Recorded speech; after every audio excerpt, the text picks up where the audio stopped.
I'm going to depart from my general cynicism about our circumstances, what we find ourselves in with Fukushima and the radiation, and I'm going to reference now an extraordinary human being called Rupert Sheldrake.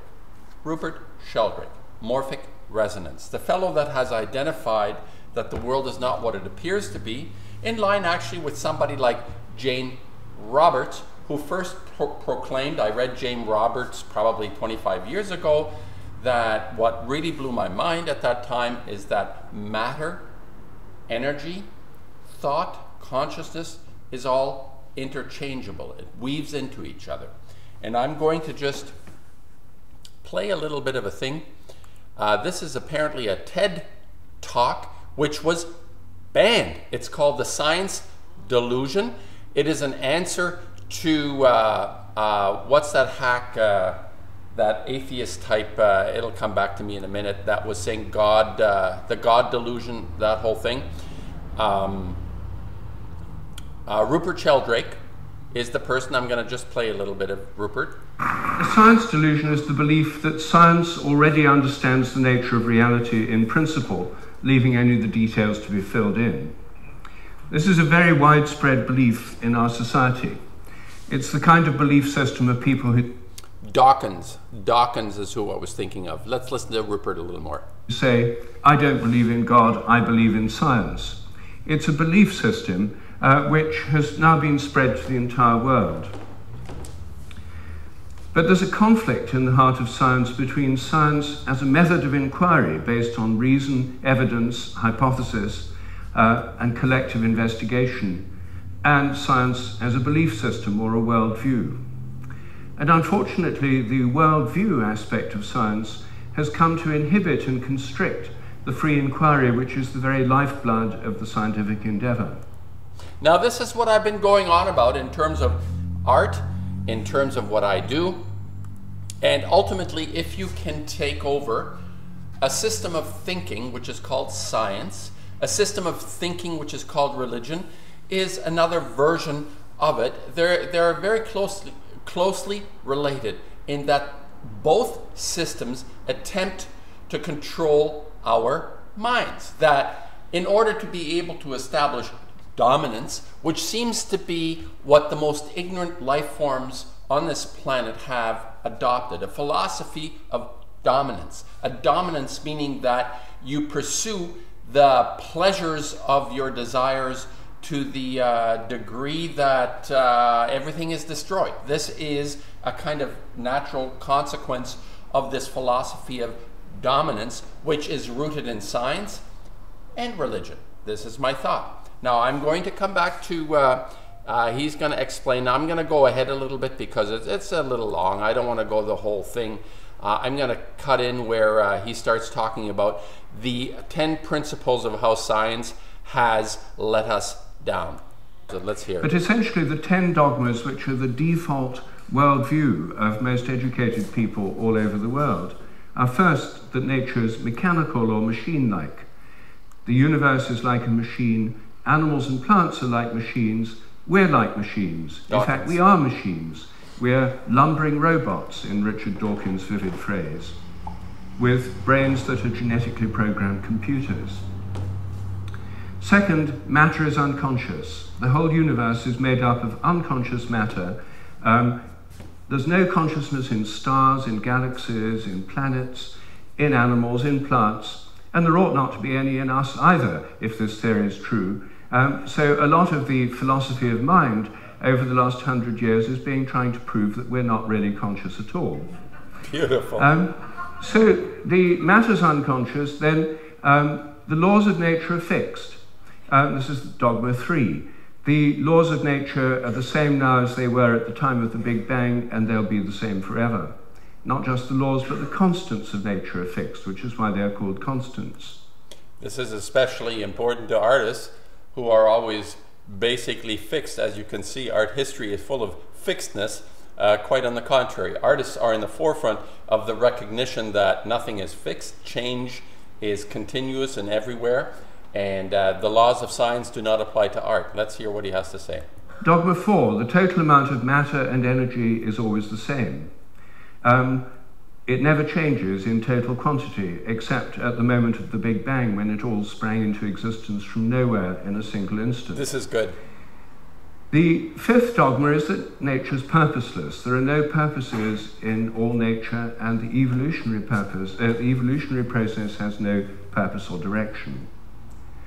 Dogma 6, biological heredity is material. Everything you inherit is in your genes, or in epigenetic modifications of the genes, or in cytoplasmic inheritance. It's material.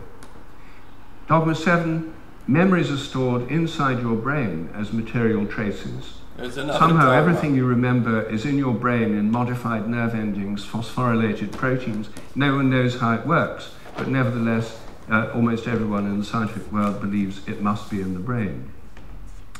Dogma 8, your mind is inside your head. All your consciousness is the activity of your brain and nothing more. Dogma 9, which follows from Dogma 8, psychic phenomena like telepathy are impossible. Your thoughts and intentions cannot have any effect at a distance because your mind's inside your head. Therefore, all the apparent evidence for telepathy and other psychic phenomena is illusory. I guess he's forgetting, the only thing he hasn't mentioned yet is bloodletting, which was considered to be the cure-all for everything. The cancer industry now is using radiology and chemotherapy and all these kind of therapies. They'll be considered bloodletting in the future. People believe these things happen, but it's just because they don't know enough about statistics, or they're deceived by coincidences, or it's wishful thinking. And Dogma 10, mechanistic medicine is the only kind that really works. That's why governments only fund research into mechanistic medicine and ignore complementary and alternative therapies. Those can't possibly really work because they're not mechanistic. They may appear to work because people would have got better anyway, or because of the placebo effect. But the only kind that really works is mechanistic medicine. Well, this is the default worldview, which is held by almost all educated people all over the world. It's the basis of the educational system, the National Health Service, the Medical Research Council, governments, everybody. Everybody. It's just the default worldview of educated people. Now I'm going to go ahead a little bit. You've basically got the idea of the principles of science that function in everyday life, how we delude ourselves into the lifestyle that we lead. And I'm just going to go ahead a little bit because there was a nice little section. Let's see if I can hit it. Let's listen. And it's an idea which various other philosophers have entertained, and it's one which I myself have developed into a scientific hypothesis, the hypothesis of morphic resonance, which is the basis of these evolving habits. According to this hypothesis, everything in nature has a kind of collective memory. Resonance occurs on the basis of similarity. As a young giraffe. Okay. Now I'm going to extrapolate a few things here because this is an extraordinary human being, someone that has come through the university, through the culture of death, and has emerged like a butterfly, understanding that what it is that is being proposed is, in essence, one of the most gigantic lies that has permitted the continuous destruction of our psyche and of our physical world. This is both related to our psyche and our physical world. And I don't know where he said it. I thought I wrote it down, but Terence McKenna remarked maybe I can find it because this is quite beautiful. If I can find it, this was a wonderful little thing that Terence said. Let's see if I hit it on here. If not, Or because of the placebo effect. Okay, the only kind that really works is mechanistic medicine. Well, this is the default worldview, which is held by almost... No, that's not it. Terence McKenna used to say, modern science is based on the principle, give us one free miracle and we'll explain the rest. And the one free miracle is the appearance of all the matter and energy in the universe and all the laws that govern it from nothing in a single instant. Is that beautiful? Terence McKenna, another beautiful soul. These two guys hit it off together. They were peas in a pod. They were fabulous. Now his morphic resonance his explanation. I'm just going to go back to this, and then I'll give my little thing here where I depart somewhat from him, but like I always do, there's no point in agreeing with everything, but let's listen to what he has to say on his morphic waves. Which is the basis of these evolving habits. Habits. According to this hypothesis, everything in nature has a kind of collective memory. Resonance occurs on the basis of similarity. As a young giraffe embryo grows in its mother's womb, it tunes in to the morphic resonance of previous giraffes.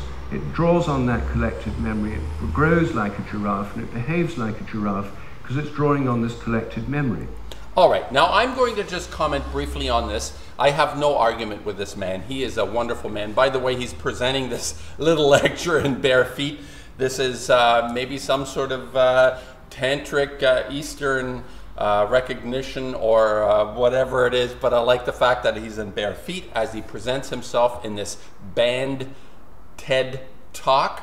And he talks about his discovery, what is called morphic resonance, how we are all connected into some kind of a superstructure of intelligence, desire, love, caring. The negatives are not part of this. I don't believe that his morphic wave has any kind of ill-feeling thing in it whatsoever. This is an introduction that is fabricated. What I call the destruction or the culture of death is a fabrication within the scheme in this large superstructure, of course. Now here's where I depart. And as an artist, I obviously have understanding, some insight maybe even, into something that is universal in terms of who we are, how we function, how things actually work. And now his idea of habit. He's referring to philosophers that identified that habit creates reality, that an over and over and over thing creates reality. Now, this is not what I understand to be of essence and importance when I'm an artist. I am not interested in habit. In fact, the habits that I have, I try to break every time in order to overcome this rut of habit. I attempt to put myself into a position of novelty. This is what I like about McKenna. I think I like this about McKenna, the idea of the novelty thing, the idea that we escalate ourselves into a range of novelty and understanding our environment through novelty, or what I call originality. I'm not talking about habit, that in fact, that which keeps us or sustains us is not habit so much as continuous. I believe this to be true. Continuous originality. And when I say originality, there is a level of originality from a micro structure to a macro structure. This is something that we can be a part of individually and collectively. And I believe that art is in essence, the expression, the metaphor that I will refer to as art, is this expression of originality, which is at the core of existence. The core of our being is originality. And originality is suppressed, obviously, what he has just outlined. The 10 forms of suppression of originality is everywhere. It has been accepted because a system run by the oligarchs will extrapolate only that which allows them to continue, that what he calls the habits. The habits of anything is destructive, in fact. It's not creative. It's not something that we want. So I depart from this wonderful man. He has identified exactly what I'm against, the structures that have been assumed to be correct. As he says, everything has been discovered in essence. This was in 1800 already. They said there's only a few details that need to be resolved. Everything is understood. This has carried over all the way through. It comes through oligarchy. Oligarchy is the death nail in our coffin. We need to shed it and then allow the artist to once more become the shaman, as McKenna has always referred to the shaman as being that person that's sitting somewhere in the Amazon. I have no doubt there is qualities of people that consume hallucinogenics, but I do it in a waking state. I don't need to be in an altered state in order to continue to exercise the idea of originality. Originality is everything. Want to hear him again for a sec? It has to have the right genes to make the right proteins. But genes, in my view, are grossly overrated. Beautiful voice. They only account for the proteins that the organism can make, not the shape or the form.